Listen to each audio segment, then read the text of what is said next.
So tonight, Packaging Sept, who's the CTO, and he'll go into an in-depth session on hacking the mobile network. You guys will find it very interesting, especially folks who are developing their applications. So, without further ado, check it out. Thanks, Mario. Thank you everybody for showing up, listening to how to hack the mobile network. I will be talking about this whole topic in a few sections. I'll divide it into a few sections. In each section, we'll start with a very distinct slide, so you will know we're going into a new section now. So, just a little bit about myself.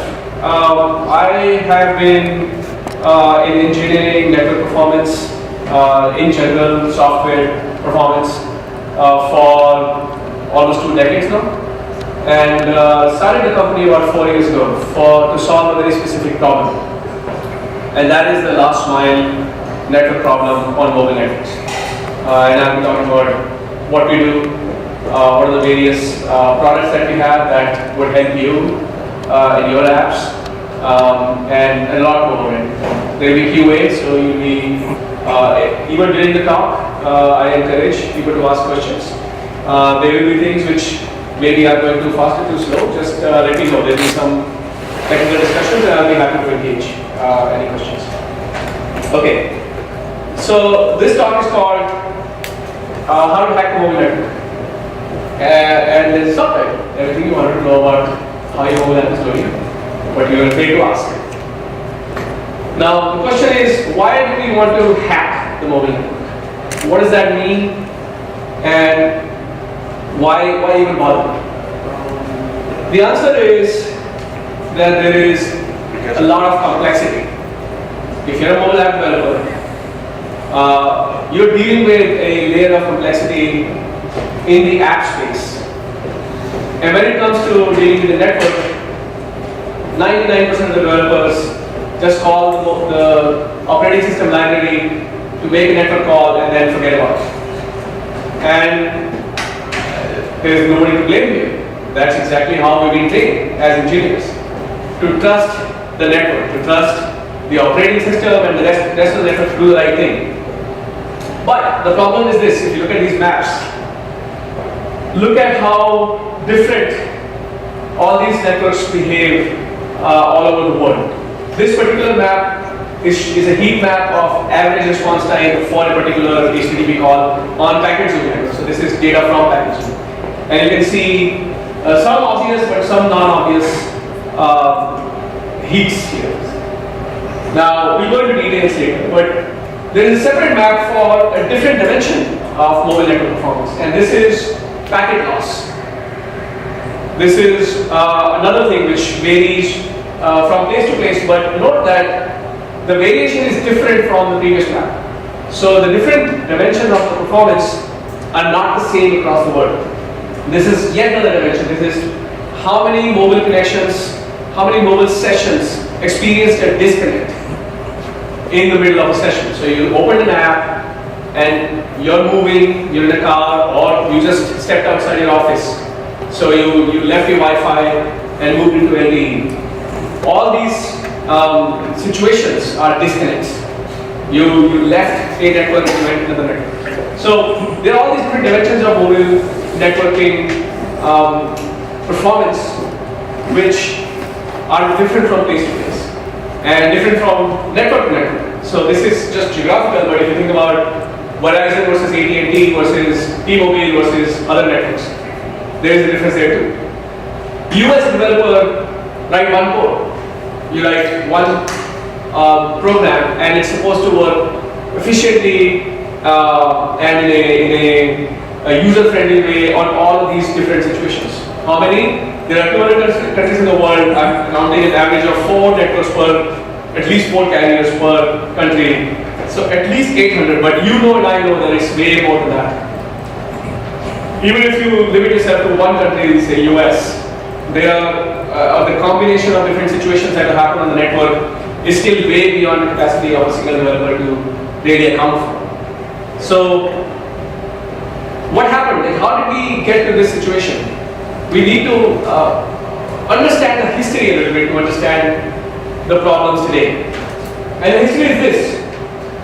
The internet, the web, the internet started in the 70s. The web started when Tim Berners-Lee releases www software to the world in 1991. And soon after, this was the experience of everybody who was trying to use the web. You're just waiting on loading. This is a common experience even today. And we go into the reasons why. There were advancements in how the web was delivered to people's desktop machines, which is all we had in 1990s. And main advancement was the introduction of CDNs. So you had Akamai, which started in 1999, late 98, but 1999 is when they really went to market. And then other CDNs followed. There was also advancements in as people became more aware of the performance issues on the web. There were other businesses that started, like Gomez. They were basically doing user monitoring. They were trying to put codes in the client's web browser, which will report back some aspects of the user performance, usually JavaScript code. Then fast forward to mid-noughts. So 2007, iPhone gets launched, and a little later the App Store gets launched, and this was a revolution. This was something that was completely different from the internet experience of a average user until that point. Suddenly, the average user was not accessing the internet through sitting in a single place, either accessing it over Ethernet or Wi-Fi, but moving, actually mobile. And the problem was that the techniques we were using for measurement as well as improving the user experience just did not quite work in this new world. Now, you might be asking me, what are these bars here? This is the growth of internet traffic. And the orange bars is the growth of mobile traffic. So, as you can see, the orange bar is beginning to catch up to the blue bar. And 2016 is when it actually overtook the desktop traffic. So, in 2016, last year, for the first time, we had more internet traffic coming from mobile devices than desktop or laptop devices. So, we have already passed the stage where we can ignore the mobile problem. It's way past that right now. So what happened is mobile one. We know that, everybody knows that it's inevitable. The blue bars will keep going lower and lower, and orange bars are keep going higher and higher. So the technology we use today or going forward has to be focused on mobile, not on desktop. The problem is that the technology we're using in mobile apps as well as mobile web are from the era of desktop web, or even before that. We'll go into the details of that. So what though? So what's the problem with using the technologies from all these past decades that we know? It worked fine for people in the 90s and the noughts. Why cannot it just keep working fine now? And you might say, oh, my app still works on HTTP. It does the same thing that my web browser is doing. I will tell you what some of the problems. So this is where we go into a little bit more technical details. What are the problems? So let's discuss that. I'm going to introduce this thing called network timing diagrams here.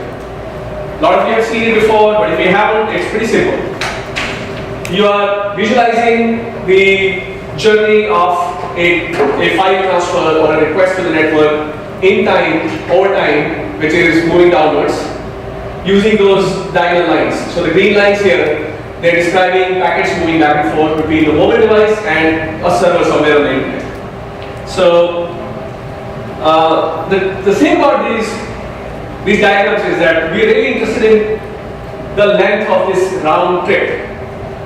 And typically, if you're sitting in your office connected via Wi-Fi or Ethernet, and you ping Google, let's say, just do that experiment when you go home or from here if you're on a laptop. You will see your ping time will be in the double-digit range. Most likely something between 10 and 20 milliseconds in that order of magnitude. Now, if you do the same thing, if you have an app on your phone, try to do that on your mobile device using a mobile network. It suddenly changes. 100 milliseconds. That's more likely. Now, this is not exactly 100 milliseconds, as you've seen this already. It's going to be different in different places, in different networks, which is also a problem. You cannot assume the 10 millisecond word anymore, but you also cannot assume exactly a 100 millisecond word, or a 150 millisecond word, or a 60 millisecond word. It's a very complex word. So, and not just in one dimension, in different dimensions. Okay, so let's go back to the round trips. We know, on average, let's think about 100 millisecond or close to that word. What happens in that word when you're doing the same things as you were doing in the 90s? When you connect to CNN, for example, you will be using many round trips just to establish a connection. So look at all these round trips that happened between your mobile device and CNN.com, and it took 4 round trips just to do a handshake and decide that we are going to start transferring some data. That's a problem. There are other problems. Here's another one. You have done a handshake and you figured out that yes, I'm going to start CNN.com server and figured out that yes, I'm going to start sending some data. How much data does it start sending out? Let's say you're getting an image file or an HTML file which is about 100 kilobytes. Very small, normal size for typical web files. The CNN.com site will start sending by a very small number of packets first, which will not be anywhere near 100 kilobytes. It's going to be more likely somewhere between 10 and 20 kilobytes. And only when that round trip is successful, it's going to start sending more, and then more, and then more, until it gets to 100 kilobytes. That's called slow start. You might have heard of that. If you're into networking, you definitely heard of that. Even if you're not, you probably heard TCP slow start as a problem.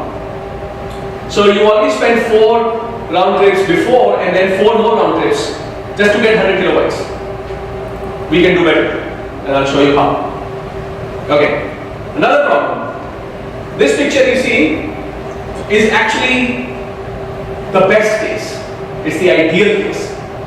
The assumption is that CNN.com sent you packets and nothing was lost. All of those packets reached your device perfectly. But your mobile device is not that reliable. You know that your mobile network is not that reliable. You know you're moving from a shadow of a building, or you're moving through a tunnel, or you're moving there is solar flares. There are 1,000 different reasons for packet loss in the air. And when that happens, let's say CNN.com has started sending data at the highest rate that the line, that the channel can handle, and then suddenly it experienced 1 packet lost, a single packet. What's going to happen? That's a packet loss, and then suddenly the server will say, no, back up here. This is too much, we cannot send that much data. And we have to half the rate of data sending. And it starts building up again, and there's another single packet loss, and then it halves the rate again. I'm describing a very simplistic version of TCP's congestion control. But this is the picture that still works in almost every TCP stack out there in the world. You have no control over it. You as an app developer, or you as a backend server developer, have no control over this, or very little control over this. You're probably running on a cloud somewhere. You don't have access to the kernel parameters. You might try tweaking some socket parameters if you are sophisticated, or if you have a team that's sophisticated enough to even go into those details. But even that, the actual level of control you have is bound by the specification of TCP. You cannot override that. Otherwise, your network will punish you. And therefore, the kernel of the cloud providers won't even give you that control. So, that's another problem. Packet loss is handled very poorly, overly conservatively in existing protocols. Why? Why think about this? Why though? Why do we have this slow start and packet loss? A, this was all designed in the 80s and the 90s to protect the fragile internet infrastructure from that time. And B, a lot of the assumptions are built in from when everything was connected, hardwired to the network. This is when all these protocols were written. A packet loss was a rare event. A packet loss, because your cable had some problems, was a rare event. A much more common event was that if there was a packet loss, it's because there is congestion in the queues in the router. That was almost always the case. So the assumptions got baked in. And they, when you're doing these mobile connections, those same baked in connections from 20, 30 years ago are hurting. And we'll show you how. We'll show you how you can do better. So, but just as a little pause here, can anybody guess? So I told you the scenario of packet loss. Can you guess what kind of packet loss you're actually going to see on your mobile network or Wi-Fi network? Like, raise a show of hands between 10 and 20%. 15. 15%? Okay, show of hands between 5 and 10%. Show of hands between 0.1 to 0.5%. Okay. 3. Okay. Show of hands between 1 and 5%. Okay. So I'm asking you a question. It's a trick question because I actually have the answer right here. This is packet loss data. This is another set of data that we collect. Packet Zoom is doing a lot of traffic around the world. About 1 billion data points a day are being collected. So these are averages. It doesn't show the whole picture, but it gives you an idea. Okay. Look at China, 5.5% packet loss average. And that's over, you have the breakdown over different networks too. So even Wi-Fi is not immune. And that's the bad case. And let's go all the way down to the good case, Canada 1.1%. US 1.3% average data packet loss. So you might say, 1.3% packet loss does not sound so bad on average, right? Let's take a look. Once again, the reason 1.3% is really bad is because the technology that's underlying all the network transfers in your device is TCP, and the algorithms that TCP is using. This is an experiment done by Huao and Tunisia, I hope I pronounced that correctly, with just a graduated packet loss introduced artificially in a transfer and then plot a graph over all these units of packet loss. So the x-axis is the percent of packet loss going from 1 to about 10, and the y-axis is the throughput obtained over that particular channel. So the top you see is almost zero packet loss, and you can actually expect something like 4,500 kilobytes per second, or kilobits per second. So that's kind of the max capacity of the channel. But so we are looking at the blue line here, which is the TCP cubic protocol. The green line is the ideal theoretical model. The blue line is the real experimental data, and also the orange line with two different TCP protocols. Okay, so blue line maxes at 3,500 kilobits per second at almost zero packet loss.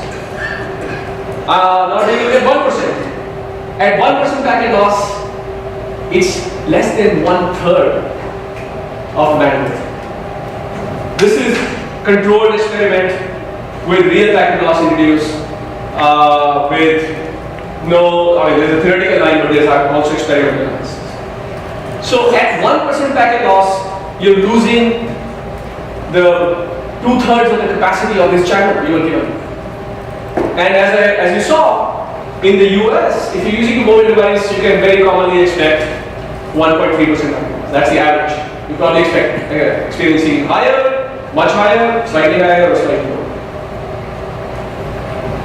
So think about it this way: if you're paying $90 a month for your LTE line from Verizon or something, you're losing $60 out of the $90 because you're only seeing 1/3 of the capacity. And why? Why? Because of software, bad software, old software, legacy software. That's the reason. And nobody's telling you this. And even if you're an app developer, you probably have not seen this graph before in this fashion. So you can do much better. I can do much better. You can do much better. Every app developer can do much better. But those are not the only problems. There is one other very interesting problem that everybody, whether you're a developer or not, has experienced. And you probably learn to live with it, or somehow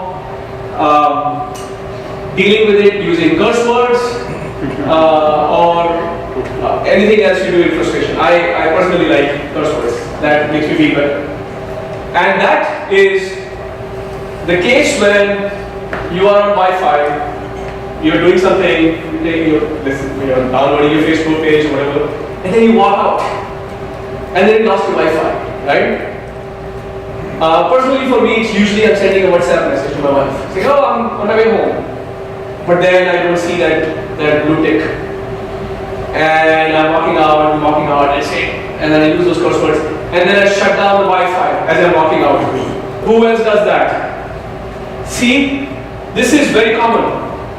The reason is not because the LTE network is taking too long to catch up. The reason, once again, is bad old software. And this is where I'm showing you. This is the experiment that we did with the same scenario on the device, making a HTTP request of a large file, and then walk out of the room, get out into the LTE signal. Now let me explain what all these lines and dots mean. The green dot is simple. It's just a ping request working in the background. The green, I'm running a ping continuously. Every green dot means a successful ping was experienced at that moment. So note that you can easily see the point when we lost Wi-Fi. That's when the green dot, the ping stopped, right? All right. And you can see the point when we got the LTE back because the ping came back. See that? Okay, so what is this blue line? The blue line is my HTTP transfer. This is my sample app, and I'm doing an HTTP transfer. All I did was just call the HTTP library on iOS to make that call. That's all you do. That's all you do. What happened between this point and the point when the blue line restarted the transfer? What's going on? Any guesses? Developers? Performance engineers? Slow ramp up. Slow ramp up? No, slow ramp up starts here. Oh. You can see it's actually ramping up here. What happened here? Step connection? Static connection? It's the old request is waiting for a timeout. And you do have sometimes control over that. If your libraries allow that, you can change the timeout. But what do you change it to? Do you know that this is always going to be the case? No, this is just one particular case. Do you change it to 2 seconds instead of 20 seconds? No, because then you're going to miss out on the cases where the network came back after 2 seconds. Right? There is really, once again, the APIs provided and the network protocols, they were designed for a world where this was a almost impossible scenario. Nobody's carrying out their PC in the middle of a web page download and taking it to a different network. That's not happening in 1990s.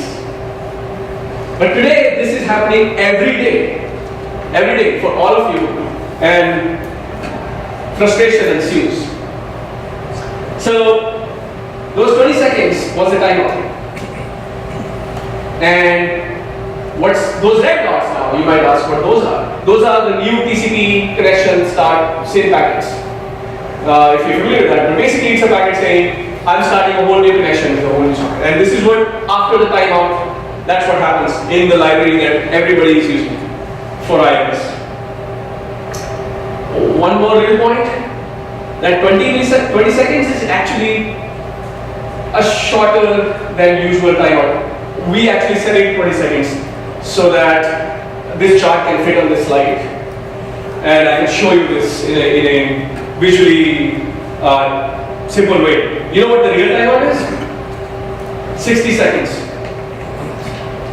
A minute. So every time you walk out of your Wi-Fi to LTE connection, you're losing out on 50 seconds of internet connection. Most likely, unless the developer of your app was smart enough to do something better. But you cannot really be smart enough to do much better because, once again, what do you set the timeout to? So, can you solve that problem? Anyway, that whole transfer was finished in 100 seconds. Also note that some part of the transfer was finished here, and it got completely restarted here, and then the overall thing took 100 seconds. So if you were measuring this in your app, and you do a start time and end time, you will see 100 seconds. You didn't know any of this mess. You didn't see that. Okay. So all these problems, yeah. Why did it restart? Why did? Why did it restart? You said it restarted. Why did it restart? Good question. It restarted because, once again, there is no, this is actually a TCP connection. And TCP connections are identified by IP address 2, port and port 2. That's the identifier of a TCP connection. When you went from Wi-Fi to LTE, what happened to your IP address? It changed, it's a totally different network. So there is no way that same TCP connection has any idea, or the library or the kernel has any idea that it's the same device. It's not. So the only thing that the server knows this device by is the IP address and nothing else. That's a problem. Once again, old assumptions. Because in 1995, you probably had your static IP address on every device you were using. Okay, so does that answer your question? Okay. Alright. So this was my rant. This is how, whenever I meet a new person in a party, I take them through these charts. And the people stopped inviting me. Long time ago. Yes? So when there's a disconnect, when there's timeout, we still have, we don't have any pings, right? The pings, yes. They're not there. Pings are pinging google.com from whatever IP address I have. It's a single packet, there's no connection. But there's like the green pings before the TCP. Correct, that's the whole problem. The pings are telling you that the physical connection is available. So that's what it's telling you. So why is still going for the timeout? Why are they Still going for the timeout. Because it's hardcore. Why is Why still waiting completing the for whole the timeout? timeout? So, why are we waiting for the timeout, right? That's my question too. Why is this library waiting for the timeout when the network is available?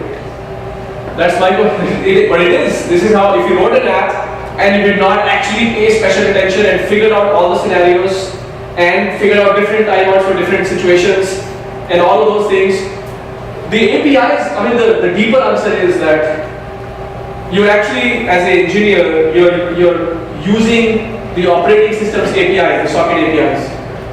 The socket APIs decide your basic timeout. And those were written in 1970s by Bill Joy. And he never knew about this case. He didn't have Wi-Fi, or he didn't have LTE, he didn't have any of that. That's the actually in-depth answer to why those timeouts are designed this way. You cannot really control them very well. If you do want to change the timeout, you have to actually abandon that socket connection and then somehow garbage collect. So this is really, really a big problem. Okay, what can you do about all this? I mean, ranting about this, but is there a solution?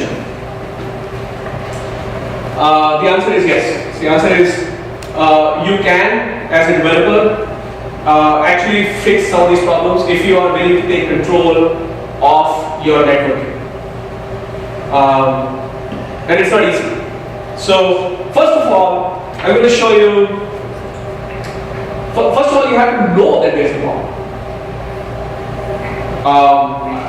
I'm sure people here who have apps probably didn't know a lot of the things about the network behavior in various situations, and the timeout situation, and the packet loss problem. First of all, you have to know what the problem is. So we have, as Package we have provided a basic free solution for you to understand the performance metrics of your app across various dimensions. So this is something you can use free forever and look at what the throughput you're getting for your app, what kind of times each response is taking. And this is the histogram. Basically, x-axis is buckets of time periods, about 40 milliseconds each, and y-axis is the percent of users who are experiencing that response time. So you want most of your buckets to be on the left-hand side, because those are the shorter amounts of time. The tail here are longer amounts of time. So the fact that you're seeing this long tail means that a lot of users, a large percentage of users are experiencing about 2 seconds of response time, where in the best case, a lot of users are actually getting 0 to 40 milliseconds or 40 to 80 millisecond times. So there's a huge variation, and everything on the right side is bad. You don't want to be on the right side. Okay. So, by the way, this data is from a real media news app from a very well-known media company in the US. We cannot disclose the name. They are using Package Zoom, and these are the metrics that they see on their app. They're using presumably all the best practices that such a big, famous media company would be using, hopefully. Okay. So it's a news app. Remember that, because it will be relevant later. Okay. So this is another thing. What percent of the requests are failing? And this is this is an average back over time period. So each point is about a 6 hour time period, and you can see this is over many days. It's over a week, and you can see the diagonal cycle. High traffic time frames, you're seeing a lot of failures. Connection failures. This could be because of network, could be because of their server load, could be because of any other reasons. So this is the normal case for them. And the y-axis is the percent of connections which fail. It's something in the range of 1 to 1.2. So that's standard. About 1+% of the requests will fail. Now, if they are using our product, and they can actually set alerts, and they can say, hey, if things go out of normal by a lot, alert me. And you can get alerts through email or Slack channels or those kinds of medium. So something like this would cause an alert. So this is some time periods, 2 different days, that the failure rate spiked. The average is around 1, it spiked to about 4.5. It's a high failure rate. By the way, if they were not using this, they would have no idea. Nobody's tracking failure rates of transfers. Who's tracking failure rate of transfers? Anybody in this room? I would love to see hands. Failure rates of transfers. So, this is the kind of information you need to surface first from your app before you can do something about it. And that's why we created this product. Okay, what were those cases? You remember, it is that week. And this is a news app. So I'm sure that if they had known about this case is a systematic problem, they would have fixed it. So, but if in this product, as we saw these spikes go up, we just to alert them. Somebody will be on the phone call and say, hey, by the way, this is happening, and let me do some investigation for you and tell you. I'm showing you a more zoomed out view of the dashboard you would have seen. So you see the chart, and then you see filters that you can filter. So this chart has percent of errors, but across geographical. This is a US app, so most of the data is concentrated in US. Most of the requests, the usage across multiple API servers. So these are two different API servers that are delivering this news and other content. And I was a performance engineer for many years. My job was to detect and fix problems as soon as they happen. Every large stack has cases like this. If somebody had a tool like this where I could go and say, hey, by the way, can you just tell me between these two different API servers which ones are responsible, without me doing any extra debugging or diagnosing, and without having to SSH into my servers or anything like that, I would have jumped on that tool. So first thing I do, I just click on one of those domains and I see the same diagonal icon. So there's nothing special here. So that's my filter up there. I see the second one and those spikes jump up. So immediately I know that that's the server that's a problem. So this is 2 clicks. This is less than 30 seconds. You can actually narrow down your problem. You can of course narrow it down by other dimensions also. You can narrow it down by geography, maybe state by state there's a problem, but in this case there wasn't. Maybe there's a problem in a particular carrier, but in this case that isn't a problem. But you can imagine natural disasters, you might have one carrier impacted more than the others, or you might have just something wrong going on in a carrier and you can assign blame to your vendors. None of that was a problem. In this case it was one of their API servers. So within 2 clicks, they were actually able to narrow it down. So this is a tool that's available to anybody who registers and downloads the SDK, puts it in their app. They can go to our dashboard and just start seeing the data. And we're not going to charge for that because there are other things we want to charge you for, not for this. We want you to know your problems first. Okay? We call this mobile IQ. Go into that. So remember this historical chart I was showing you, where mobile took over desktop, right? The APM industry, the application performance management, did not really keep up with that. So the same solutions which are built for the web are still being used for mobile. So that's the solution that I just showed you is the one that really designed for mobile apps, specifically for mobile networks, to allow you to dig deeper into what's happening in your mobile apps on different networks. Now, if you can read that, it says APMO. Maybe if you cannot read that, then I'll make it bigger. So it says APMO. So you know APM, Application Performance Management. What's the O? O is optimization. So I want you to not just manage your application. Application performance management is not really giving you management. It's only giving you a view. It's not really telling you how to solve it. Optimization is the answer to how to solve it. And what is that? You can optimize in many dimensions. First thing, if I had many apps today will have multiple different SDKs and content providers all competing for the same bandwidth from this device.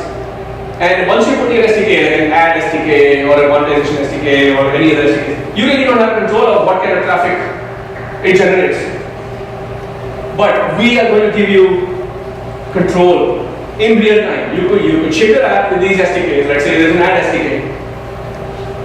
And let's say ad quantity, which is an ad SDK, which is, it serves video ads, if you know about it. And you found out that they were consuming too much of the bandwidth through our dashboard, you found out. And they were actually hampering the user experience of your users. What would you do? You can deprioritize that. This is revolutionary. This is something that has not been available in any form, whether on web or mobile or any other platform. We are giving you control over what domains get what priority from your app after you have shipped your app. So we can control the bandwidth usage in some sense. It's not going to be 100% accurate, but we can at least deprioritize. Now, if you do want 100% guarantees, you can just block. You can just say, this is not working out for me, I never want any traffic from this ad SDK to go through my app. You can just block it and we'll block it for you. This is all in real time. If you go to a dashboard, just move it to the block section, and your users who are out there in the field, next time they start a new session, they will get this new config, and that domain will be blocked.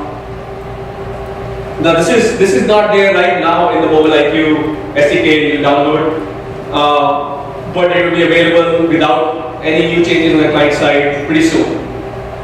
So you don't need to do any changes. If you download the SDK today and next month this feature is available, it will just be available from our dashboard. Okay. That's one dimension of optimization. Now, remember all those problems we talked about? I promised you I will explain to you how you can fix them. This is how we fix them. First of all those round trips to establish a session, remember? 4 round trips just to establish a session, gone. We will have one round trip, our stack does one round trip to the network to establish a session once for the entire app session, and that's it. So first of all, that's good. Now you remember slow start, the TCP. You see, remember that slow start? You don't need to do slow start. If you know about the networks, you don't need to do slow start. If you know on this particular network, you should behave in a certain way. For example, you make a request right now from this room on, let's say, Verizon LTE. It's probably going to hit a server in San Francisco. And it's not 3 p.m., but it's 2 p.m., but it's whatever time it is. Now the server side, if it had this data, and with packet zoom stack it does have that data, it could actually make a smart decision for this particular case. It could say, oh, it's Verizon LTE, usually a good network. It's not a rush hour time, actually right now it is, but maybe at 2 p.m. it's not. Then maybe I can use this much bandwidth for that 100 kilobyte file. I don't need to do the slow start. I can just send the 100 kilobyte file. It's as simple as that. The hard part is this. Hard part is knowing when to send a lot of information. This is the easy part. What we have done, Packet Zoom, we've been around for 4 years now. We've been shipping the product for 3 years. We have about 1 billion data points coming into our network every day. And we're making decisions about carriers, locations, times of day, etc., in all these dimensions for any new connections that come to us. We have huge amounts of data available to us to make those decisions in an efficient way. So it takes a couple of milliseconds for us to do that lookup when the request comes and then act accordingly. So that's what we call it smart start.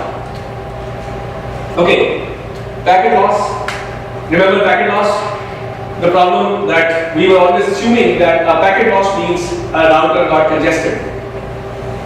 That's not always the case. And if you can distinguish between the case where router got congested versus when your device went into an occluded area. Maybe there were solar flares, or maybe you went behind a building which is occluding the signal. Well, you can make a better decision just to resend the lost packet as opposed to back off in a drastic way, which is how TCP deals with it. Now that's something we've developed over the last 2 years also. We actually have a fairly high accuracy estimate on when that packet loss is due to router congestion versus when it's basically you lost a packet in the medium. And we know that for mobile devices, that's going to be the majority case. So we do this a large majority of the cases as opposed to backing off. But we back off when we do have to back off. So that's better handling of packet loss. And you remember that scenario? This graph looks slightly different. Wi-Fi 20, you start, you resume at 20 seconds. You don't lose any of this time when the network is available, not doing the transfer. How do we do that? Remember I explained to you your question. So why is it that it cannot restart the same connection, resume the same connection? Why is it? The reason there was that the only way TCP knows who this client is by the IP address, and the IP address changed.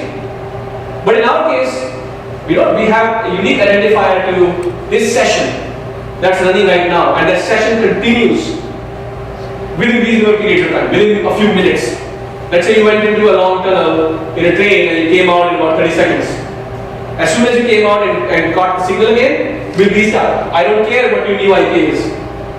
Our client side and server side will interact intelligently to figure out what that new IP is associated with the same session that is going on. So this is the result. This is experimental data. This is TCP done from a device using packaging versus the previous one you saw, which was TCP done using HTTP over TCP. So this is what happens. This time, by the way, the other thing, this is one half of the file and this is the next half of the file. There was no new transfer. It just continued what was going on. So therefore, the area under the curve is actually much smaller. And you finish this transfer in about 30 seconds. And those 10 seconds was what the gap was. Okay, now this is the theoretical reasons why we can do better. Now, remember the news that I was telling you about? They were not just using us to measure, they were actually using us as a 50-50 A/B test. They had packet zone running on 50% of the users and just their normal infrastructure on other 50% of the users. So now I'm going to show you what happened in those A/B tests. This is the failure rate. Way below in normal cases, and then way below when the spikes happen on their own infrastructure. Failure rates much lower. This is remember this chart and the histogram where this long fat tape was the problem? See what happens with packaging. There you go. This is a 50-50 test. We basically shifted almost all of that tail into the left hand side. So majority of the users are getting their data by about 120 milliseconds. Once again, large media house in the US using A/B test 50-50 on their news app. This is going into production pretty soon. After 50-50 test has been done, finished. Okay. So this is some of the ways we hack the mobile network, and we hope that we can help all the app developers in the world start hacking the mobile network. Now, before you hack, the question is, how do I hack? Well, before you hack, you first need to know your problem. So we want you to go and use our software to find and our backend infrastructure, pretty extensive data processing infrastructure, extensive and expensive, might add. But we really want you guys to know what the problems are. So go ahead, we call this part of our product Mobile IQ. Mobile IQ is just improving the intelligence of the app developers. Just improve your knowledge of what's happening with your app. That's the first step. Remember the 12-step program? First you have technology and problem. That's the first step. So if you go and sign up, actually you can do that right now. It's a simple form.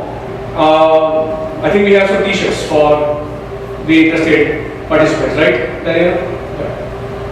So get a free t-shirt if you haven't already got a free t-shirt. Okay, so if you want to note down the URL, but of course the slides will be available later. Okay. Now, what is this mobile IQ? What's the difference? First of all, it's purely for mobile apps. So every APM solution we have today in the world, it's basically mobile apps is one little aspect of what they do. We do only mobile apps. We laser focused on mobile only problems, and as you saw, some of the problems I showed you, there's a lot more. First of all, it's mobile apps only. The second issue is this. If you're a small app developer, this is not attractive to you. And once again, the reason we want to give it to you for free is, even though it does cost us pretty expensive, but we want you to see the problem first, and we want everybody, all the app developers, to know that we need a solution. Now, it's free forever. It's not like we're gonna trick you into downloading something and then we'll say, oh, surprise, you're gonna pay me $1,000. No. I like calling that liberated data. This is your data. You should have access to it. I should not be holding it hostage like the other parts. So once you know the problem, once you see it, once you see do some diagnosis, we hope that you will come and use our Mobile Express link, which is where we speed up, which is where we use all those techniques, the protocol techniques that I talked to you about. And that's where we would like to monetize this. We want you to use our free product, get the data, see the problems, and then allow us to help you to fix it. Okay. So that's it for me. I'll be happy to answer any questions. Yeah, I guess you guys have questions.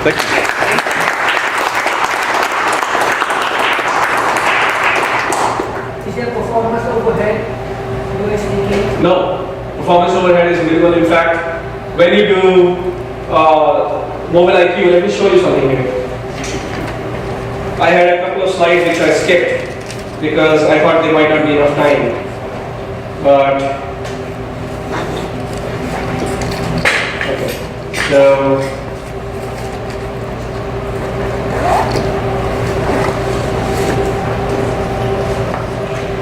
So when I say design for mobile and mobile apps, I mean a specific thing here. So this is what I mean. You see the overhead that normal communications from your app have to experience. The other APN solutions, if you're using one, has to go through the same issues and same overheads. You have to do the same sort of connection setting and everything just to send a little data point. You're probably spending a lot more bandwidth setting up the connection than actually sending the data, and not to mention time. And that's overhead to your app. This is something like Neuralink or some other APN solution. Since we are designed for mobile app, and this is this is what we do. Our same interaction looks like this. We send a packet. Done. That's it. There is no more second step. The way we collect data is a simple, lightweight UDP packets. One metric is a simple UDP packet.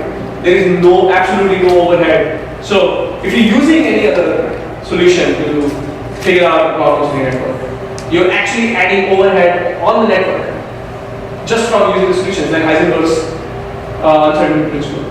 You're actually affecting the performance of your app while measuring the performance. We make it so minimal that it's a minimal possible impact that it can have on your app for measurements. And of course, if you're using us for optimization, we actually speed it up instead of adding it.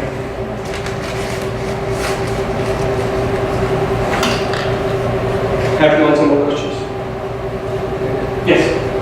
You mentioned that you can recognize when the network congestion and the packet loss occurs to the defined network reasons, but you didn't tell us how you do it. Yeah, it's a little bit of a secret sauce here, but I can give you an idea. The question was, how do you distinguish between packet loss due to congestion versus packet loss due to environmental factors? How do you distinguish it? If you, there are some theoretical books which will say it's impossible. It's impossible to do it with 100% accuracy, yes. But there are good ways to guess or get an estimate of where you're going. So, kind of a simple answer without revealing too much is that you watch the history of the connection. You watch the curve of the transfers before that loss happened. And that gives you an idea. First you take a guess as to what might be that shape of the curve, and then you refine it with your data that's coming in. And that's a process we had for a long time, and we are pretty confident now that maybe 80-90% accuracy we are correct in our estimate. Seems like a nice candidate for machine learning. What is that? Nice candidate for machine learning. Information? For machine learning. Oh, for machine learning. Well, it was actually human learning for us. We just went through a few iterations. It was not a lot of data. I mean, it's a few 100,000 points perhaps, and that's enough to tell you. Mostly, you will see that all the curves of almost every network, they converge in one particular case versus the other case. And once you kind of figure out the shape, you get the answer. It works pretty well for us. Yeah. You said this was all pretty complicated to do, but how easy would it be for app developer to implement your platform into our mobile app? For if you use our SDK, Yeah. it's ultra easy. You spent the last 3 years, half of that time in making this protocol better, but the other half of the time in making it easy for the developers. Okay. So the way we do it is that you take our SDK, you put it in your app. You don't have to write code to our SDK. There's no API that you have to access. You simply insert our SDK into the app, and and then you set some filters on a dashboard. You say, I want you to observe and optimize if you would like that. Just these domains or just this kind of files, and you actually give us a regular expression. So we set that regular expression into the client side. And we capture the URLs as they're going through, and we do that by hooking into the libraries, the OS libraries. So you don't have to write code to say use package zoom for this URL. You never have to do that. And what we do is we just capture it and we match it to the regular expression. If it matches, great.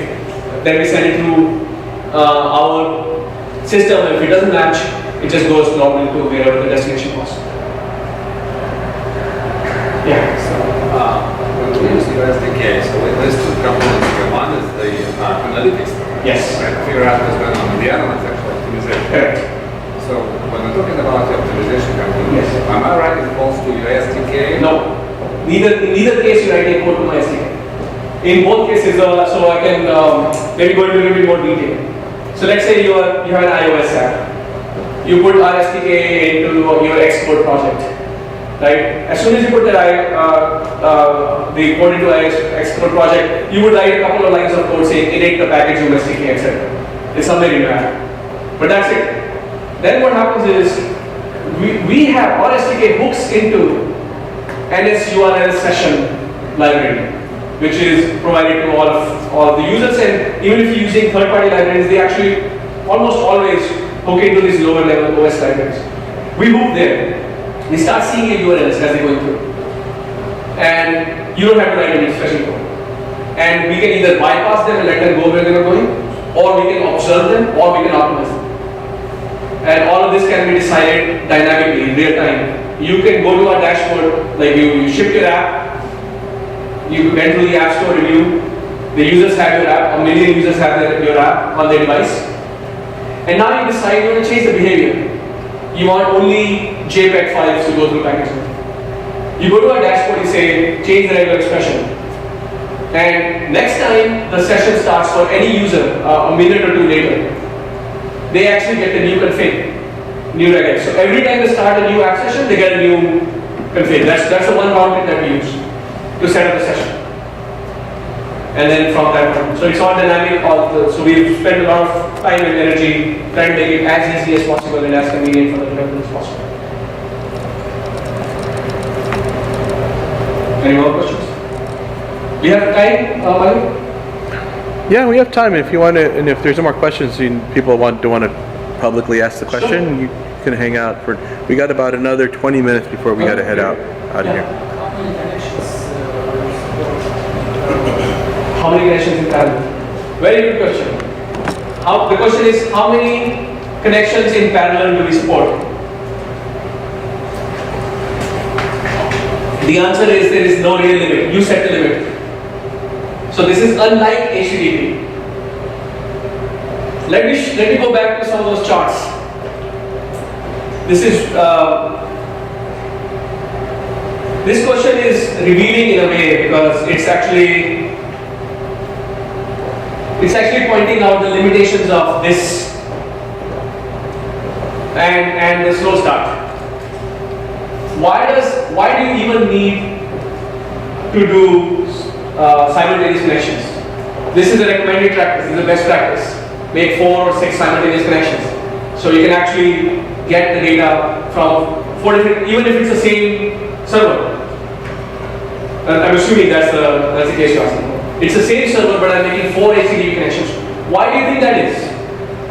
Yeah. Because the TCP IP handshake. Because TCP will do a waits time in handshake, and then it will waste time in slow start, and then it will have problems with lost packets on one of the connections. So what you're trying to do by establishing a lot of simultaneous connections is you're trying to still continue utilizing the channel that you have, even though one of the connections got into a bad state for no reason. That's why the simultaneous connections are needed. What we do, this is not even a problem.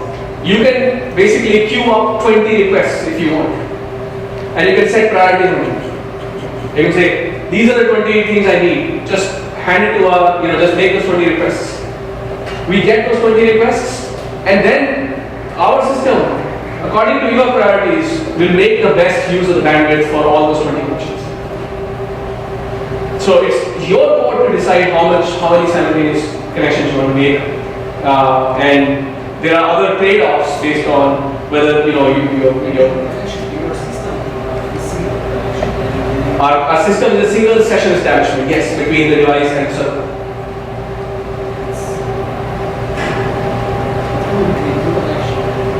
But if you do make 2 requests, they go over the same session, and our algorithms on both ends decide how best to use the bandwidth between those 2 connections. Now, if you don't care about which one comes first and which one comes second, you can just make them simultaneously. You can explicitly say this one is high priority, this one is low priority, and send them both together. And our system decides to fill that pipe in the best way possible to fulfill that requirement. So you have CDN servers or? Yes, we have servers all around the world also. So when you establish a session with the server side, it's actually against our server somewhere, wherever that user happens to be. If the user is in Russia, or the user is in UK, the user is in Brazil, the user is in USA, we have servers in basically all over the world. So in fact, I'm not abandoning TCP IP stack protocol altogether, right? I'm using your protocol to connect to your server. Correct. And this is what allows all these efficiencies, right? Yes, we are. Yeah, so you are using you're not explicitly doing anything, but yes, you are just making the request, and the connection from the device to our server is our own protocol, and that protocol fixes a lot of these problems. Yeah, and if I go somewhere like Amazon, right, and Yeah. there's no servers available, which is regular TCP IP for me, this how it's gonna work? Like, your CDN is not around. I mean, I'm somewhere in the world, Yeah. but there is no CDN. Well, we have everywhere in the world. Yeah. So if you're in China, you're in Russia, you're in India, you're in Australia, you're in South America, you're in US, in any different region of the US, Canada, we have servers everywhere. So if you're actually a customer and you're talking to you'll say, oh, I need really this particular region, we will talk to you and decide. You're